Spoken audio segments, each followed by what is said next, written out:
Hello, Gary here, and welcome to another episode of Lost Treasure Stories. If you're new to this channel and you like Lost Treasure Stories, be sure to check out our channel playlist for more stories just like this one. We upload a new Lost Treasure story every week, so be sure to hit the subscribe button down there so you don't miss any. I have hundreds and hundreds of Lost Treasure stories on file from my 45 years of research. So if you leave me a comment below with the city and state that you live in, I'll post a lost treasure story just for you as close to your location as possible as a welcome gift from me to you. And you can do me a favor too by hitting that thumbs up button down below to like this lost treasure story. As a quick reminder, there is a great lost treasure found story at the end of this video. So hang around, guys and girls, and now let's get on to this week's story.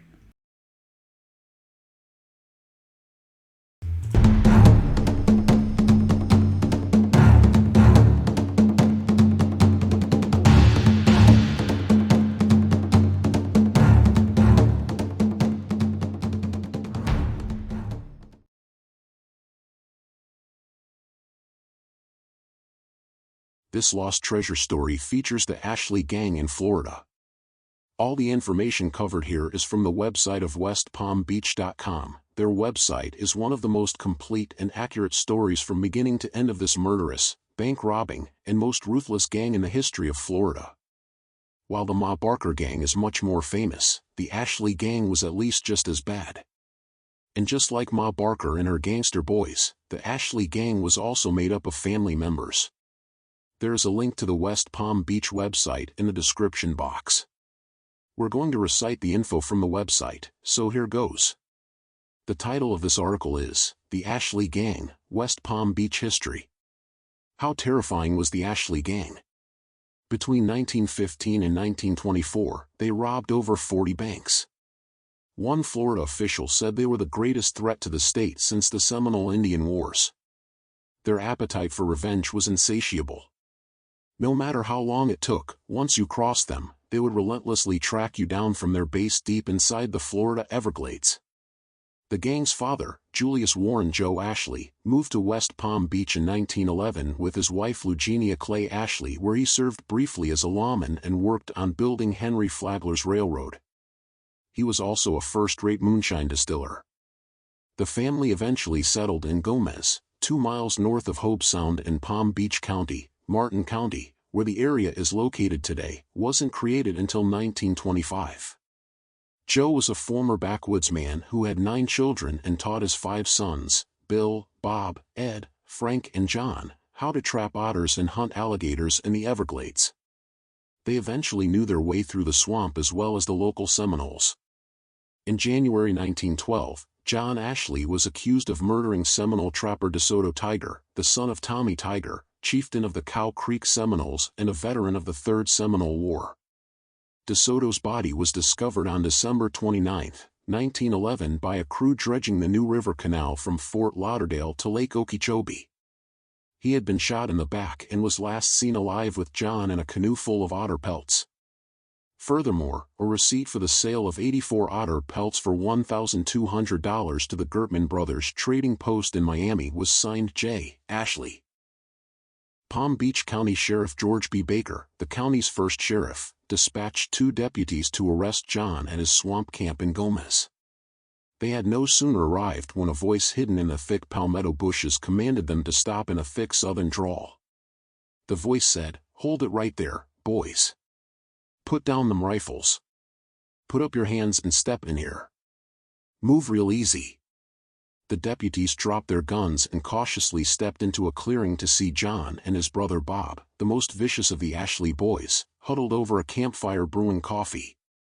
"I'm gonna let you go, 'cause I want you to deliver a message," John said, not bothering to look up.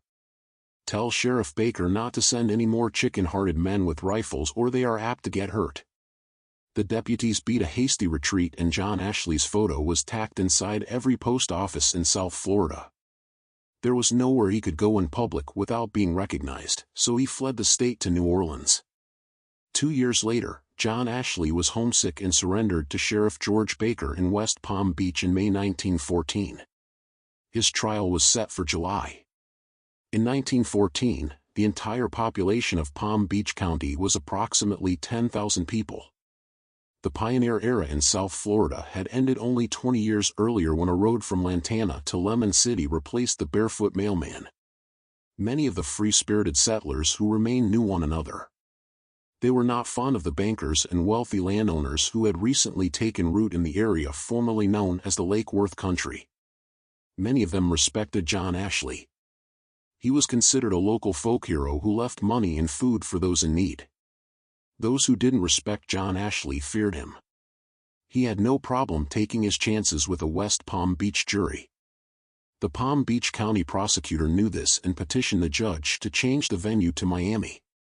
Sheriff George Baker's son, County Deputy Robert C. Baker, escorted John Ashley to the Palm Beach County Jail where Joe Ashley handed Robert a plate of freshly cooked food for his son. Deputy Baker asked John to hold the plate while he unlocked the entrance to the jail. As soon as the deputy turned his back, John dropped the plate, scrambled over a 10-foot chicken wire fence and disappeared into the Everglades. There, in the South Florida swamp, the Ashley gang was born. It consisted of their leader, John, his father Joe, his brothers Bob, Ed and Frank, nephew Hanford Mobley, and a bank robber from Chicago by the name of Kid Lowe. In February 1915, they targeted a Florida East Coast Railway train near Stewart but were unsuccessful when a porter locked them out of the cars. On February 23, they robbed the Bank of Stewart of $4,235. During their getaway, Kid Lowe fired a bullet that ricocheted off the car's rear window frame, shattered John's jaw, and blinded his right eye. 3 hours later, a sheriff's posse captured John Ashley in the swamp and transported the bloody gangster to Miami to stand trial for the murder of DeSoto Tiger.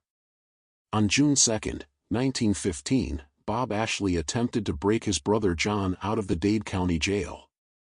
He shot and killed Deputy Sheriff Wilbur W. Hendrickson when he answered the door at his residence, adjacent to the jail. Bob grabbed the deputy's keys but dropped them and ran when Hendrickson's wife picked up a rifle. He hijacked a delivery truck and was confronted a few blocks away by Miami police officer John Reinhardt Bob Riblet. In the ensuing gun battle, both Riblet and Ashley were mortally wounded. Bob Riblet was the first Miami police officer killed in the line of duty, and the city was traumatized. The next morning, John Ashley's lawyer cut a deal with the state of Florida to drop the murder charges if John went peacefully to stand trial in West Palm Beach for the Stewart bank robbery. One can only imagine how DeSoto Tiger's family felt. In West Palm Beach, John Ashley, now known as the King of the Everglades, pled guilty and was sentenced to 17.5 years at the state penitentiary, 300 miles north in Rayford, where he was fitted with a glass eye. John feigned good behavior and was assigned to a working on a road camp.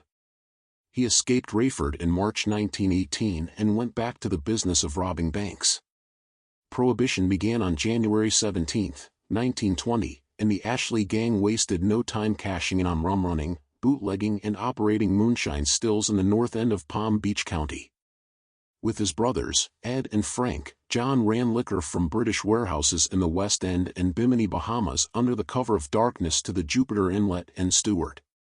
1920 proved to be a decisive year for John Ashley. Besides the revenue windfall from Prohibition, his nemesis, Robert C. Baker, was elevated to Palm Beach County Sheriff when his father, George Baker, died on March 8. It was also the year he met the love of his life, the Queen of the Everglades, Laura Beatrice Up the Grove. Laura Up the Grove was 23, married twice and the mother of 4 children when she fell for John Ashley. She was a large woman with squinty brown eyes, tan skin, dark hair and a .38 caliber revolver strapped to her waist. She endeared herself to the gang by casing banks to rob and warning them of raids on their whiskey stills and hideouts in the Everglades. Up the Grove Beach on the northeastern shore of Lake Okeechobee was named after her family. In 1921, John was nabbed delivering liquor in Wauchula, 70 miles southeast of Tampa, and sent back to Rayford Prison.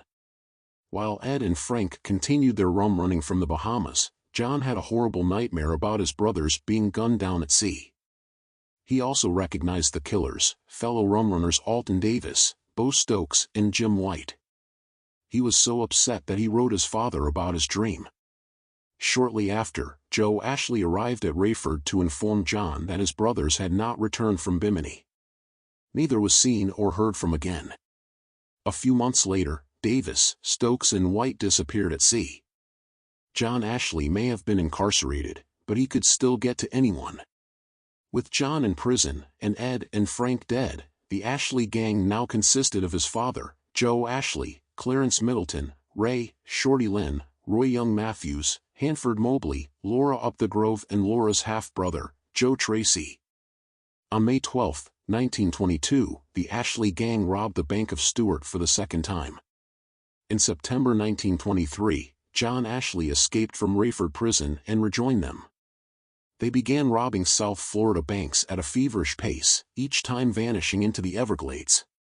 On the early morning of January 9, 1924, Sheriff Baker and a large posse attacked the Ashley gang's campsite 2 miles southwest of the family homestead in Gomez, using rifles borrowed from the local National Guard. During the firefight, Joe Ashley was shot in the head while tying his shoes. John Ashley witnessed his father's death and shot one of the officers standing behind a palmetto bush. The officer collapsed forward into the muck and died. He was Deputy Sheriff Frederick Fred Baker, Sheriff Robert C. Baker's cousin. Laura Up the Grove was wounded in the buttocks with shotgun pellets. Her screams distracted the posse and allowed Ashley and his men to slip away into the swamp, but the locals wanted nothing more to do with the Ashley gang. Furious at Deputy Baker's death, they burned Joe Ashley and Hanford Mobley's homes to the ground. On September 12, 1924, the Ashley gang robbed the Bank of Pompano for $5,000 in cash and $18,000 in securities using pistols and an automatic rifle. John Ashley left an unspent bullet with the bank cashier, C.H. Cates, saying, "You give that to Sheriff Bob and tell him I got another one just like it waiting for him if he's man enough to come and get it." In response, Baker predicted he would wear John Ashley's glass eye as his watch fob. The blood feud between Sheriff Robert C. Baker and John Ashley had reached a boiling point. Ashley was publicly humiliating Baker and the press was having a field day. No jail could hold John Ashley. Real estate sales were booming in Palm Beach County and a wild gang, robbing banks, was bad for business. The sheriff and his posse invaded the Everglades and destroyed every nook and cranny associated with the gang. Ashley decided to relocate his gang 275 miles north to hide with his beautiful sister Daisy in Jacksonville, where he could rob banks before returning to Palm Beach County to avenge his father's death by assassinating Sheriff Baker after the November elections. On the morning of November 1, 1924, Stewart Police Chief Warren B. Paget saw George Francis Mario, husband of John Ashley's sister, Lola, coming out of a Stewart grocery store with bags of goods which he proceeded to load into a black Model T Ford. Mario motioned for Paget to come over and whispered, "They're leaving tonight for Jacksonville and will be traveling in this automobile." Chief Paget knew that Mario was referring to John Ashley and his gang. History has not recorded the reason for Mario's betrayal, but Paget immediately telephoned Sheriff Robert C. Baker. The sheriff contacted St. Lucie County Sheriff J.R. Merritt and they devised a plan to suspend a heavy chain across Dixie Highway on the south end of the Sebastian River Bridge, 100 miles north of West Palm Beach, with a red lantern hanging from the center. In addition to Stewart Police Chief Warren B. Paget, Sheriff Baker sent Palm Beach County deputies Elmer Paget, Henry Stubbs, and L.B. Thomas to the bridge. Sheriff Merritt was bringing 2 of his St. Lucie County deputies. Curiously, Sheriff Baker, the man who wanted John Ashley most, was not planning to be there. With the ambush in place, word reached Sheriff Merritt that Ashley and 3 men had left Fort Pierce at 8 p.m., 35 miles south of the bridge in their black Model T Ford. At 10:30 p.m., a car pulled up in the darkness and the lawmen approached with their sawed-off shotguns. They were surprised to see 2 young Sebastian men, Ted R. Miller and Shadrach Odell S.O. Davis, nervously staring back at them.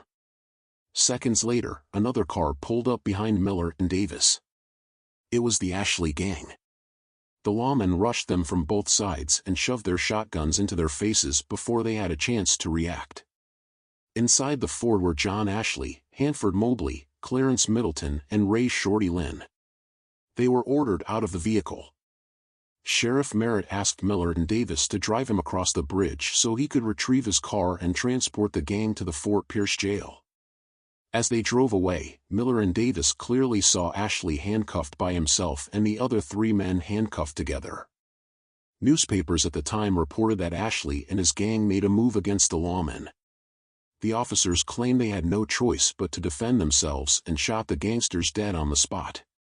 In the 1950s, Ada Coates Williams, who taught at Fort Pierce's Indian River Community College, learned the true story about the Ashley gang's demise from a retired deputy who'd been on the bridge that evening.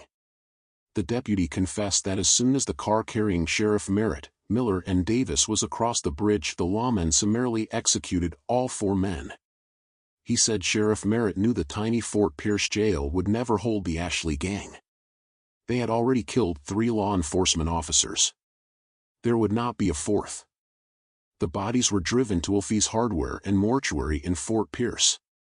Word spread fast, but the Ashley gang had survived so many incredible odds that the public was skeptical they were dead. The next morning, all 4 corpses were carried outside and displayed on the sidewalk in front of the mortuary. John Ashley's glass eye was plucked out and sent to Sheriff Baker. Upon hearing this, Laura Up the Grove sent a message to the sheriff that read, "If you don't put back that eye, I'll crawl through hell on my hands and knees, to kill you."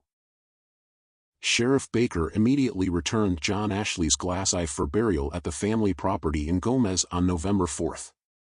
The last of the Ashley gang, Haywood Register, was killed in a shootout with Baker and 2 deputies on January 29, 1929 along the Boynton Canal, after escaping from Rayford Penitentiary on December 5.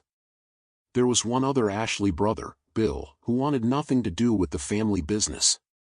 Known as the Good Ashley, Bill dabbled in bootlegging, but that appeared to the extent of his criminal activities.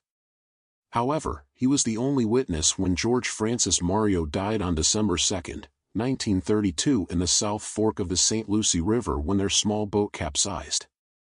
Though he knew how to swim, George drowned while Bill made it safely to shore. It has been speculated that Bill sought revenge against George for informing Police Chief Paget of the Ashley gang's plans on November 1, 1924 that resulted in their capture. Bill Ashley died in Pompano Beach in 1940. The Ashley matriarch, Eugenia Clay Ashley, survived all 5 of her sons and died in 1946 at the age of 84. After the death of John Ashley, heartbroken Laura Up the Grove was in and out of jail on various charges including public intoxication, bootlegging and gambling. She owned and operated a small gas station in Canal Point on the southeastern shore of Lake Okeechobee. On August 6, 1927, she got into a heated argument with a man returning a bottle of moonshine. He claimed it was inferior and wanted a refund. Enraged, she chased him out of the store with a gun. Upon returning, Laura impulsively grabbed a bottle of what she thought was gin and chugged it down. The bottle contained Lysol disinfectant and she collapsed to the floor writhing in convulsions. Coincidentally, the sister of Stewart Police Chief Warren B. Paget, Elza Paget, had just stopped by to visit Laura. Eliza begged Laura's mother, Emma, to call a doctor. Emma looked down impassively at her daughter and said, "No, she's better off this way." Laura Up the Grove was 30 years old. That's the end of the story as it appeared on the website, but here's some info from the Okie Treasure Hunter blogspot.com from April 9, 2016. There will be a link to their website in the description box. As a kid, my father and I hunted in the Florida Everglades in the 1960s and early 1970s. We owned property off the Loop Road and knew a lot of the Glades people who lived there. There were rumors of hidden loot from the Ashley gang and outlaw hermits burying their money in the Glades. I was on the Loop Road watching some older kids riding their dirt bikes around and kicking dirt up as they cut into their turns. One of the kids turned around and got off his dirt bike and picked up a bunch of silver coins out of the dirt.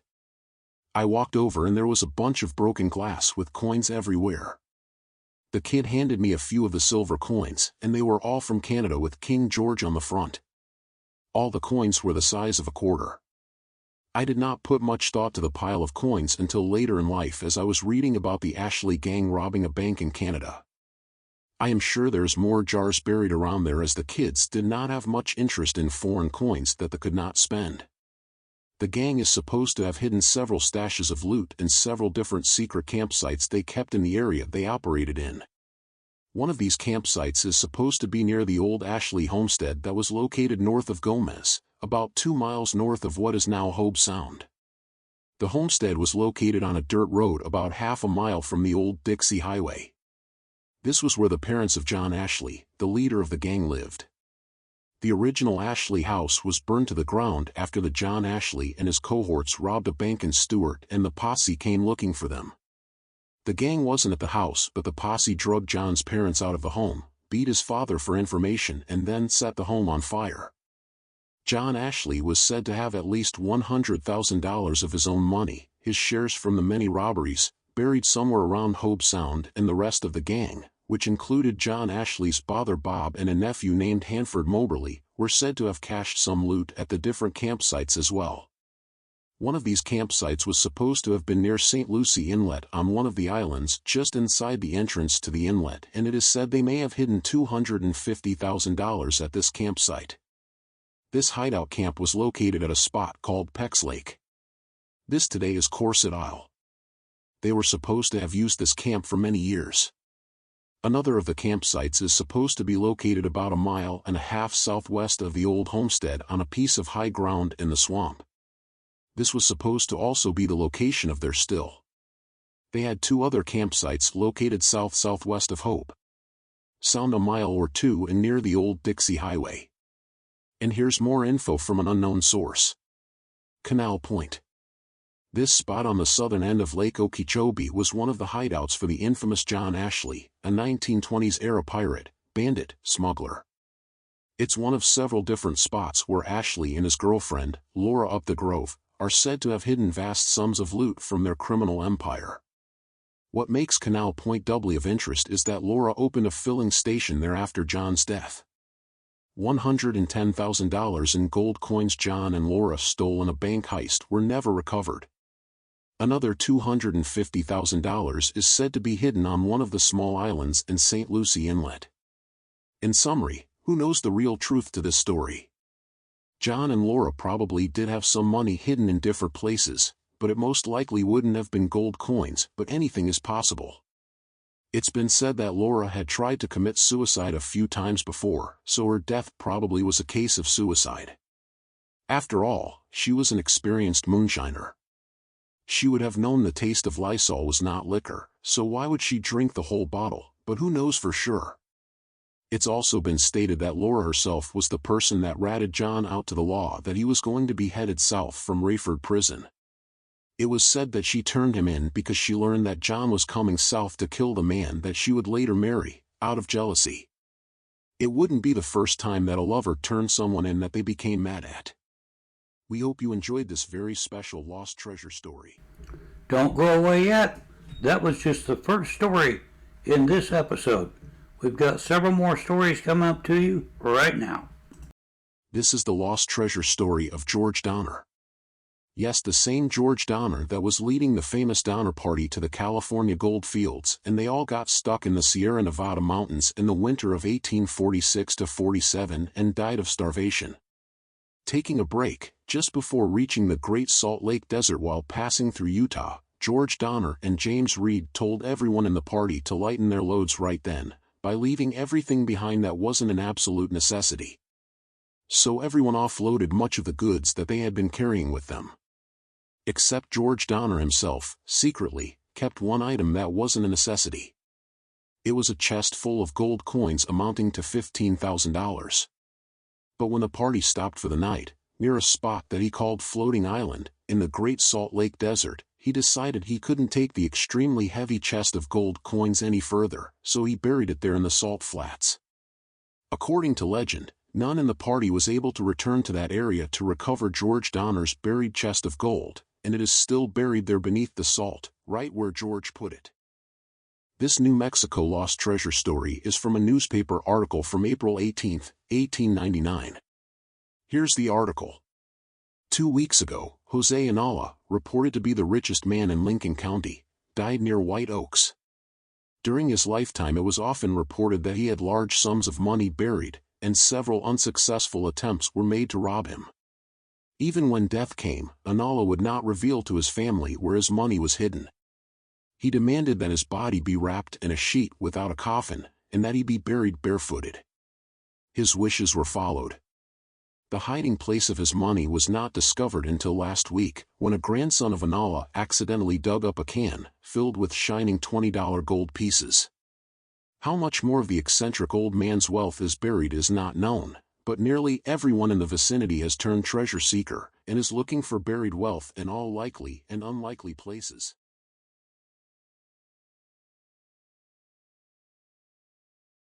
Illinois in 1899. The article reads, Elijah Hartline, a wealthy farmer living 2 miles south of Cobden, died last week at age 70. His death was principally caused by grief over a $200 deposit in the Bank of Cobden which made an assignment March 1st. He also had $15,000 or $20,000 in gold, the fruits of his weary years of toil, buried on his farm. His relatives do not know its place of concealment. All efforts to get him to talk or give a clue to its whereabouts proved a failure. This report proved true by his son Rala finding $7,800 of the hidden treasure concealed in the wall near the bed of the deceased. It is hoped that more will be found. As a side note to this newspaper article, no other treasure has ever been known to be found on the old Hartline farm. Now we're gonna bring you a lost treasure story out of a Goldsboro, North Carolina newspaper December 30th, 1921.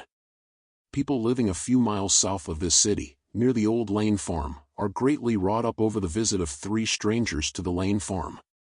The Lane farm is one of the old, before the war plantations, and it has been reported time and again that there was money buried on the place. Last Thursday 3 strange men came to this city on a train from the north. They had what appeared to be a camping outfit, with suitcases, rods and other things. They hired an automobile and went out to the old Lane farm. And that's the end of this article. There's no report of these men, or that anybody else, has ever found money on the Lane farm. This lost treasure story came from an historical publication for Berry County, Missouri. The Jonas Locke Hoard. One of the early residents of Berry County was a man named Jonas Locke. He owned a tavern, farm and horse racing track, from which he amassed a large fortune in gold coins. He passed away around 1842, and only a small portion of his money was ever found. Several areas where he is believed to have hidden the money have been looked into. The ones with the most promise are one of the local caves, near his old farm, or the creek near his horse racing track. These are all located near the ghost town of McDowell. As a side note to this story, historical statements aren't always accurate, especially if the historical reference was taken from a newspaper article. While digging a little deeper into this story, we found legal documentation that the racetrack referred to in this story was actually owned by John Locke, the younger brother of Jonas. However, Jonas did help operate the racetrack, and the Lockes were earning a substantial amount of money at that time. Brother John was shot and killed in 1848 by a cousin named David Short, in a dispute over meal that his cousin had stolen from the mill that the Lockes owned. Jonas didn't die in 1842 as this article stated. Official government records show that in 1850 Jonas Locke had listed that he owned 3 slaves and Sarah Locke had listed that she owned 1 female slave, age 21.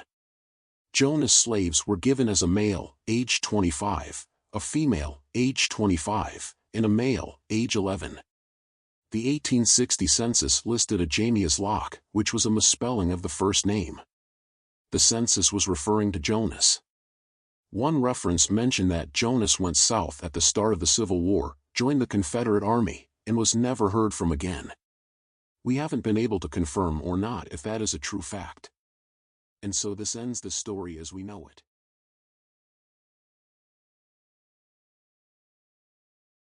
This lost treasure story is from a newspaper article dated January 23, 1925 out of Ayden, North Carolina. It reads, Frank McClawhorn, 80, left a fortune secreted about his home when he died recently. A grandson found $2,000 in a fruit jar. McLaughlin is said to have had about $20,000 hidden in barrels of peas, under logs, and in other places. Sometime before his death, McLaughlin suffered a stroke, which left him practically speechless. Frequently he pointed in the direction of a barn on his farm. Relatives thought he was trying to indicate that he wished to be buried in a family cemetery beyond the barn.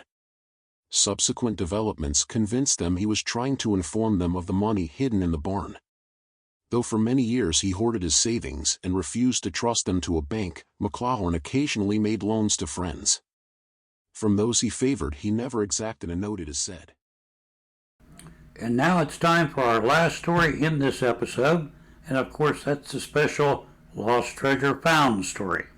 This Lost Treasure Found story is from a newspaper article out of Pottsville, Pennsylvania, dated September 19, 1904, and it says, "The will of Charles Billman, eccentric Berry Township farmer, was admitted to probate here and caused great surprise, the valuation totaling $35,000. It developed that Billman, on his deathbed, disclosed a secret to his son, who subsequently found many thousands of dollars of gold hidden about the house.